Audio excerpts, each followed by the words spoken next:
Now, if you're actually factoring that 100% of the time we're feeling, and now we actually get down to the feelings themselves, the feelings are joy, anger, sadness, fear, disgust, and surprise. How many of these are positive and how many are negative? Joy is positive. Anger is negative. Sadness, very difficult. Sadness, it doesn't feel positive. It feels really negative. Fear, negative. And not that any of them are positive or negative. We're just making it really simple. Some feel good, some feel bad. Some are great, the other one's not so great. Some of us have worse days, and those worst days could last weeks, months, and years. And disgust, this is where disapproval is. This doesn't feel good. Surprise is the only one that has good and bad feelings. So you see, we're learning something. Huh? Surprise has good, yeah, surprise has good and bad. So that's 1.5 are good. And the other 4.5 are bad. And they're not bad, but they make us feel bad, right? You ever just feel so bad, you're like, I don't even know how I feel. I just feel bad. I'm critical because I'm disappointed that I haven't done what I was supposed to do, and that the bullying in school, and I have my teachers, and they're trying to make me do all these things, and my family, I can't talk to them because I don't have a way to express because I'm so distracted, and I don't even know I'm distracted. So these feelings are really ramping up. So if we were to live 60 years, let's just keep this easy, right? Let's just make this 1 and we'll make this 5. 1 out of 5, or maybe it's 1 out of 6. 1 is good, which is joy, the others are bad. If we were to live 60 years and we were to divide that by 6 feelings, that's just 10 years of joy.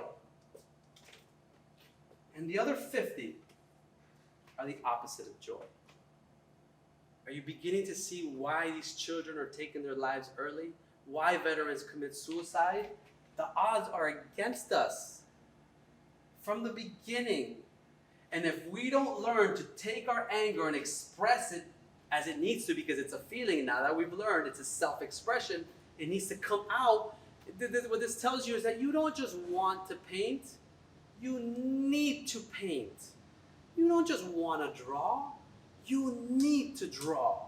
You don't just want to make music, you need to make music. You don't just want to create, you need to create. You need to give these feelings life, because that's what life is. It's constantly feeling. It's 100% of the time. And now that we see the difference between expression and depression, and now we see the difference between self-expression and expression, and we see that we're the feeling 100% of the time, but 20 to 40% of the time there's someone to talk to. The other 60%, the bulk of our life, is not expressed. There's no expression, so we feel depression.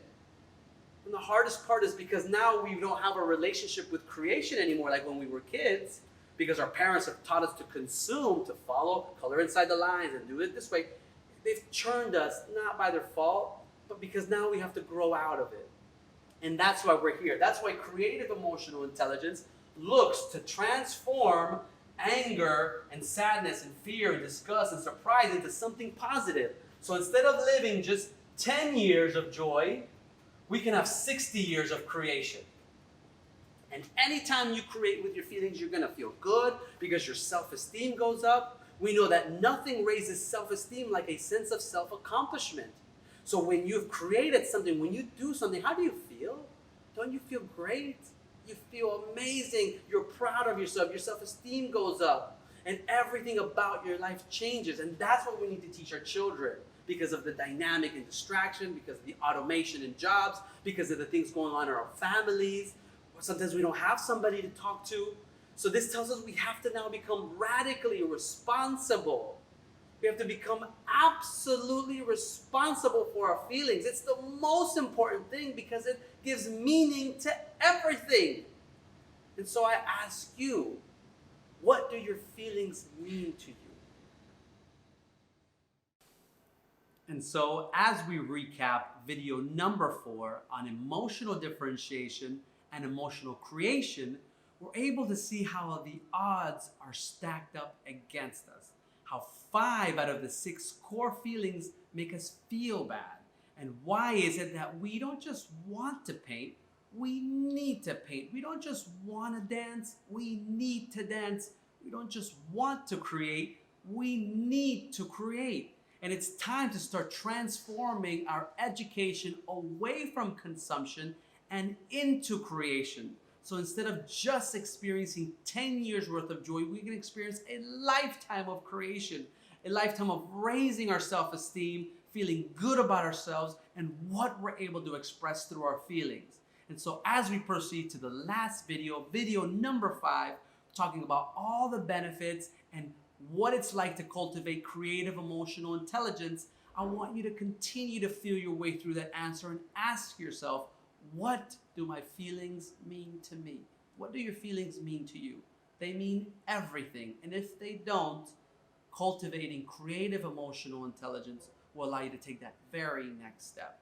And so I thank you so much for going on this journey with yourself and for having the courage and for having the will to be able to express your pain in a positive way. It takes a very special person to be able to do that. And so I respect you, I honor you, I love you, and I thank you so much for walking on this journey with me. Thank you for watching.